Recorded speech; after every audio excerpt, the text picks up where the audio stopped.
The GlobalCast showcases SFU students' diverse stories, a podcast that fosters inclusivity by sharing in intercultural conversations, opportunities, and fun segments with our SFU Global community. We want to start by respectfully acknowledging the Squamish, Tsleil-Waututh, Kwikwetlem, and Musqueam peoples on whose sacred, unceded, and ancestral territories we are recording today. In this episode, we are joined by the health peers from SFU's Health and Counselling Services for a conversation on mental health, how we can be mindful about the well-being of ourselves and others, as well as the free and diverse range of support and resources available for SFU students. Hi everyone, my name is Ize and I use the she, her pronouns. I am one of the coordinators for the Global Connections program right here. Oops. And I am also an international student in my 4th year studying engineering with a minor in biomedical physiology. And I am joined by 2 other students, Alicia and Sarah, today. They are health peers, and the health peers help the health promotion team at Health and Counselling Services, and they support student health and well-being on campus through free events, free workshops, and podcast, Instagram, and blog post. Goodness, you guys do a lot. But I'm gonna let you introduce yourself better. Thank you for having us. Hi, I'm Alicia. My pronouns are she, her, and I also go by they, theirs. And I am a first-generation Canadian of South Asian descent. And I came right out of high school, right into university. And fun fact, I just recently convocated a Bachelor's of Science in Health Sciences with a minor in kinesiology. Kind of a mouthful, but I did it. I have been a health peer for 4 years. And part of why I decided to be a health peer was because I was really interested in health promotion and just wanted to get more involved on campus. Awesome.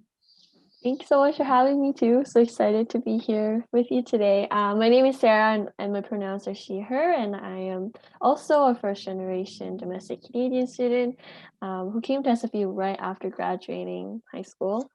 And I am currently going into my 5th year at SFU, just transitioned to a new major, so I don't really know which year I technically am. That's just me. And I joined the health peer program in 2018. I first joined because I was interested in health and I wanted to learn more about promoting health to other individuals at SFU, and I'm so glad that I am part of it and still sticking around, and yeah, it's a really great program.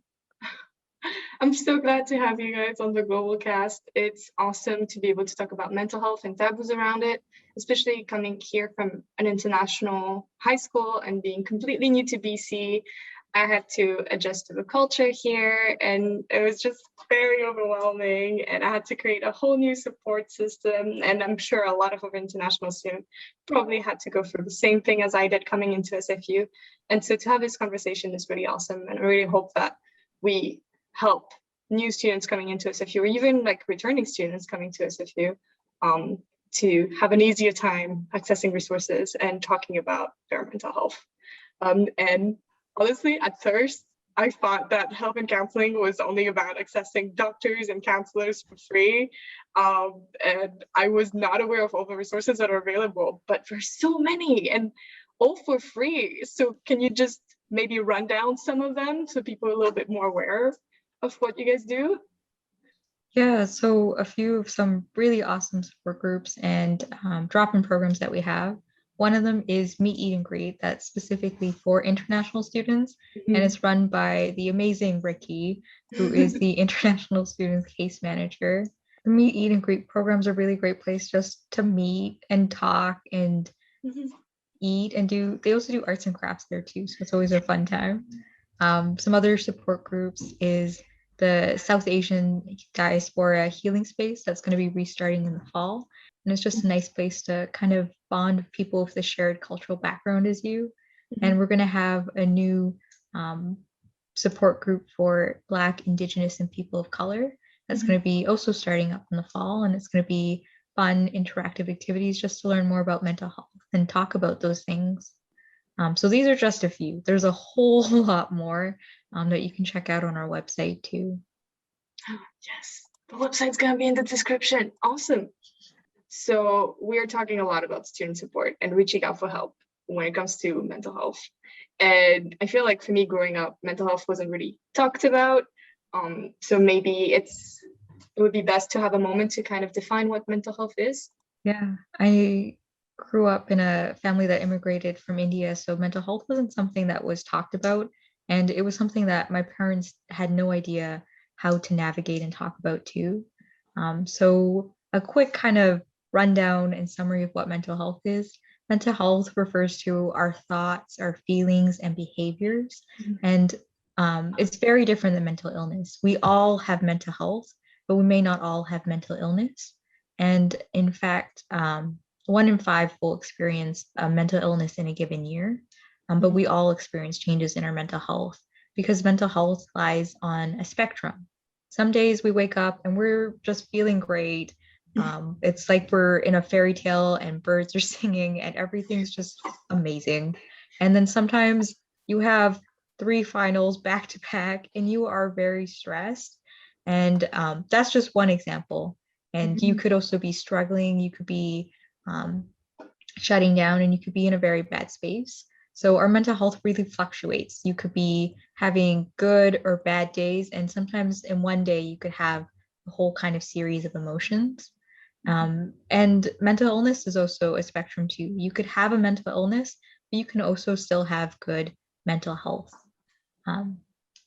So you can have severe mental health and have no diagnosable mental illness, and you could have a mental illness and have good mental health, and you can also have no mental illness and have poor mental health. So it's so important that we remember that. And you can also make changes and you can also get support so that if you do have a mental illness, you can still have good mental health. Yeah, like what Alicia said, it's in a spectrum, right? So I think it's super important that, like she said, really important that we seek the appropriate care and help early so that we can ensure that we maintain that good mental health and also good mental illness, and do not progress to like the crisis ends.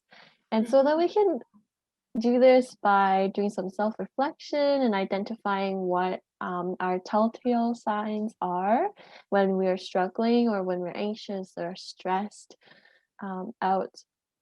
And mental health may not just be manifest as emotions, they could show up as like physical signs, like having some sleeping issues, change in appetite, restlessness, or even like severe or mild stomach problems.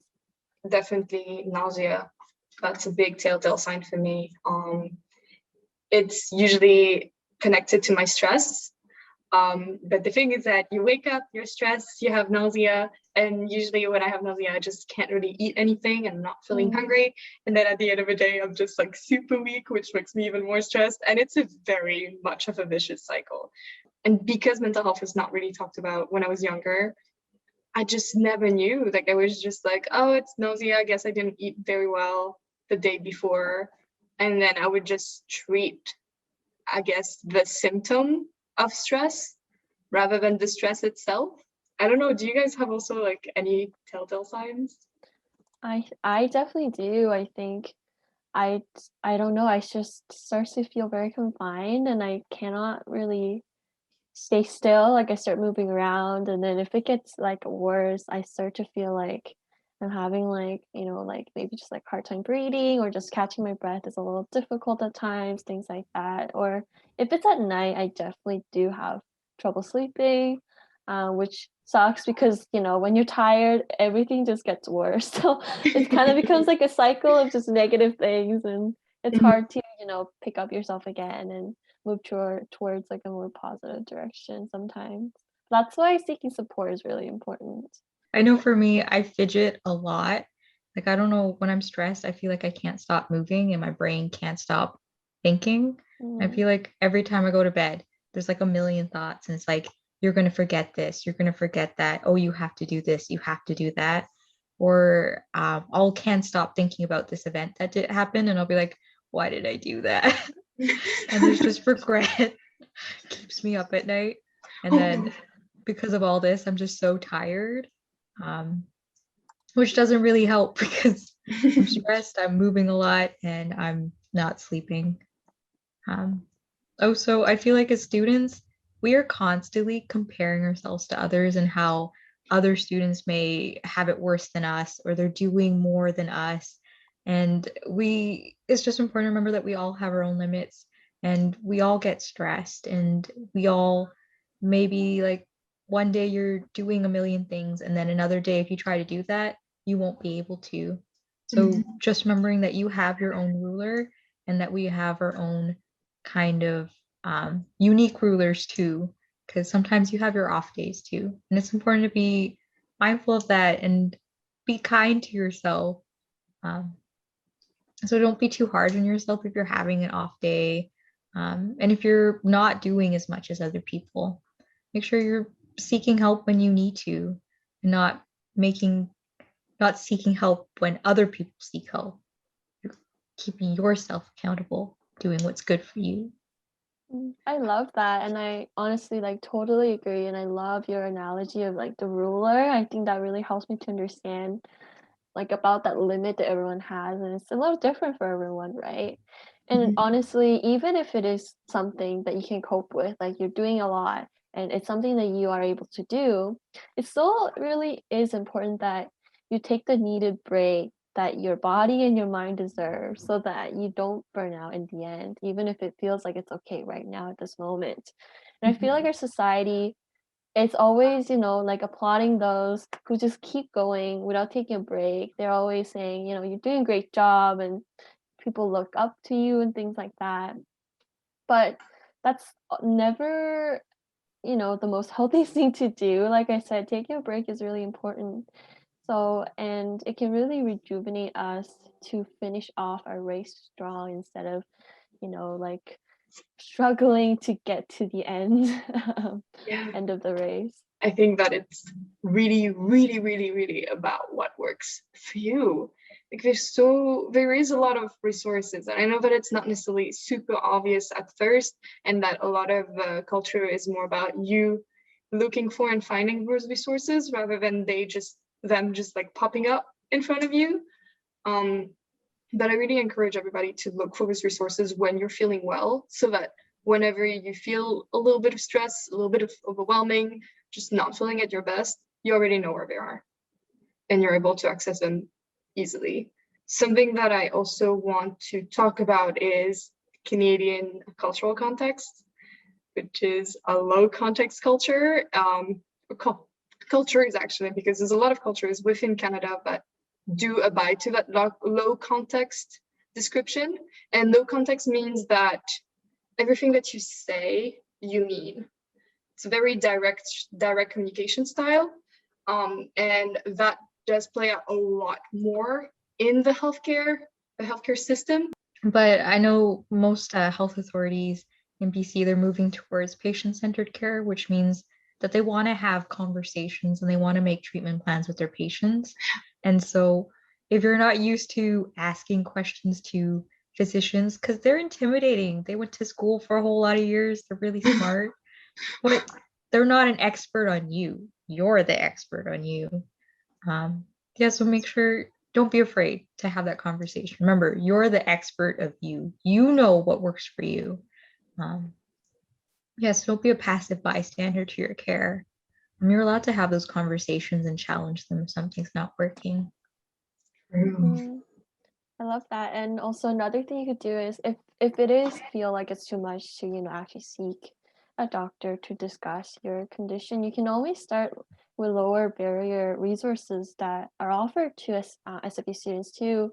For example, My SSP, it is a mobile app that all students at SFP can download for free on their personal devices, and you can communicate with the counselor through text or phone call anytime, 24/7. It's available for you at your fingertips. You can just text somebody and ask questions, or even if you're struggling, they're always there to kind of listen and kind of give you a little bit of a guidance, even though it's not like an in-person interaction.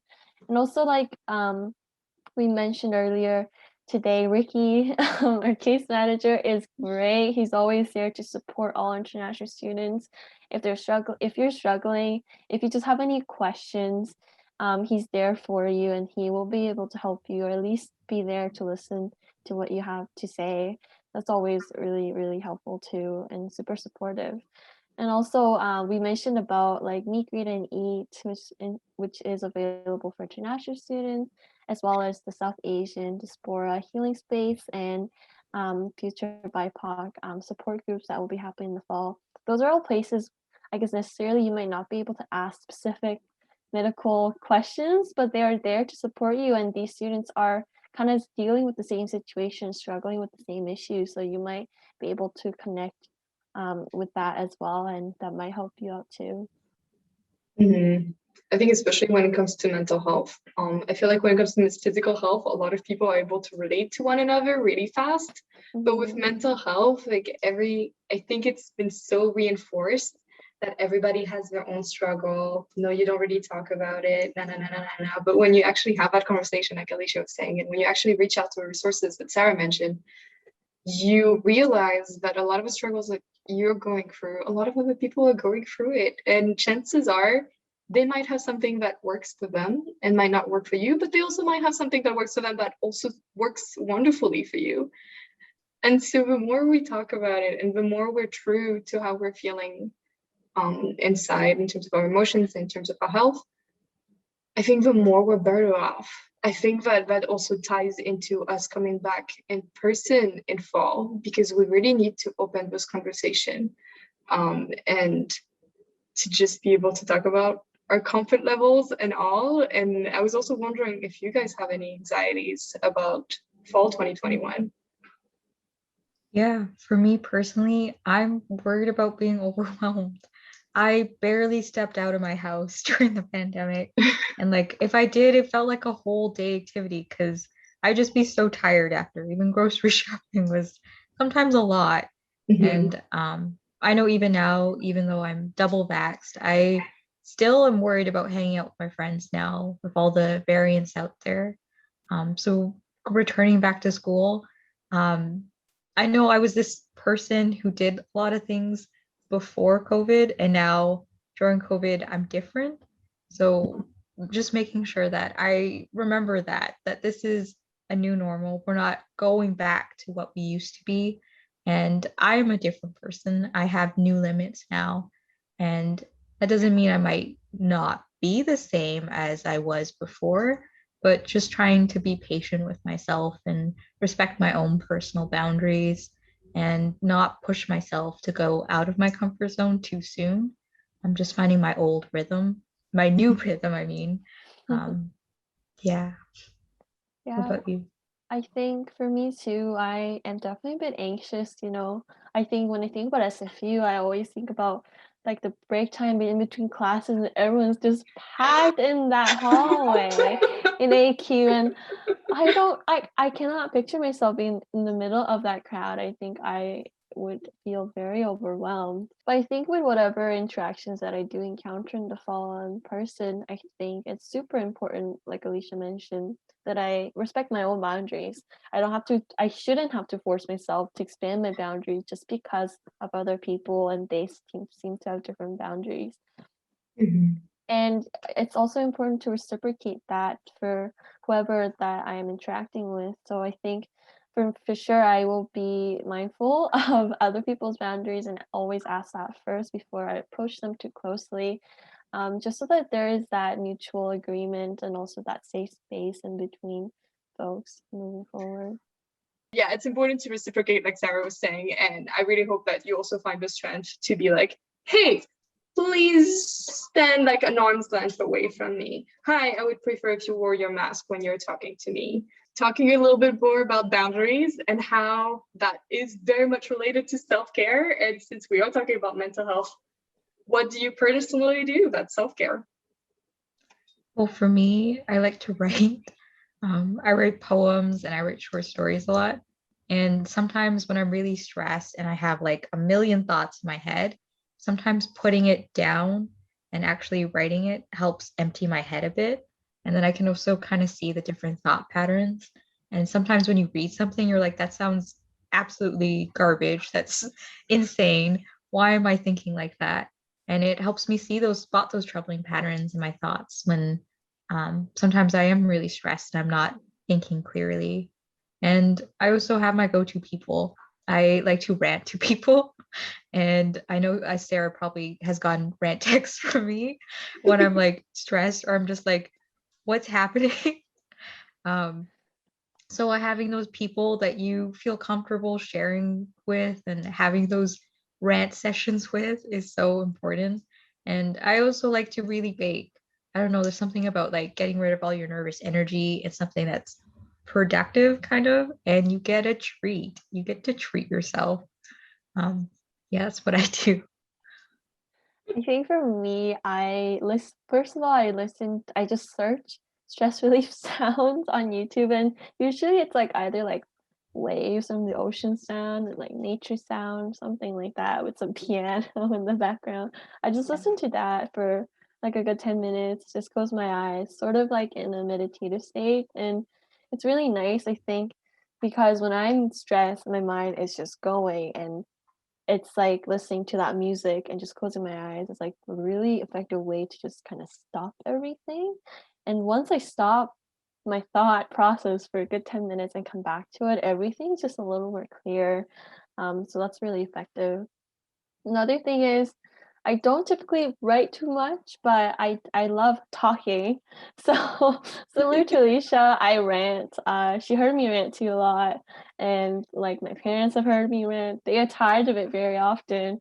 Now that I'm living with them again because of the pandemic, they usually go away after about 10 minutes. But that's okay. 10 minutes is typically enough. I talk fast. It's fine. um, but yeah, like talking is a great way, and when I talk it out, it doesn't feel like it's that big of an issue. I don't know why when it's just in your head, it just feels like a huge barrier or just like a huge load on your shoulders. So yeah, that's what I do. Yeah, I completely get it. Like if there's something on my mind and for some reason it's just not being processed, like I'm not reaching any kind of conclusion on it, it stays there, and then like emotions about it just keep on accumulating. Mm-hmm. And it just like takes a whole part of my energy that it honestly kind of doesn't deserve. And that's what for me, running or dancing, like any kind of cardio that forces you to breathe because you're gonna be out of breath, helps so much. Because I'm a very, very energetic person, almost too energetic for a lot of people's comfort. And so I have a little bit of a hard time with meditation. I am practicing it. I know that it's a skill to learn. But for me, like running or dancing, anything that's active that forces you to breathe in quite a rhythmic manner helps so much, because you have to think about so many things like, oh, don't twist your ankle. Oh, don't keep on breathing. Oh, look ahead. Oh, look down. Don't step on dog poo or something like that, those kind of things. You need to be aware of your surroundings, and it helps a little bit. It's a little bit meditative. We're just coming back to a conclusion that you know what's best for you, and find those moments of self-care that you can practice to make sure you're the best version of yourself and that you're proud of yourself and you're showing up as your true self every day for other people. Gosh, I'm so glad that you guys came in. This was a wonderful conversation. I really hope that all the students out there listening or watching got answers and maybe are able to look for resources that they didn't know they needed or that they knew they needed. And if you have any question or anything that you want us to talk a little bit more about when it comes to our wonderful health years here at SFU, please leave comments, send us emails, and maybe we can have another chat diving into other aspects of mental health or other aspects of student life that touches on physical and mental health. And it would be awesome to have you guys back for that. But thank you everybody for listening. Thank you, Alicia. Thank you, Sarah. Thank you for listening to this episode of the GlobalCast. If you have any questions you would like answered by us or want to let us know what you'd like to hear in the next episode, leave us a message on Facebook or Instagram at SFU Global Community. Until next time. Bye. Bye.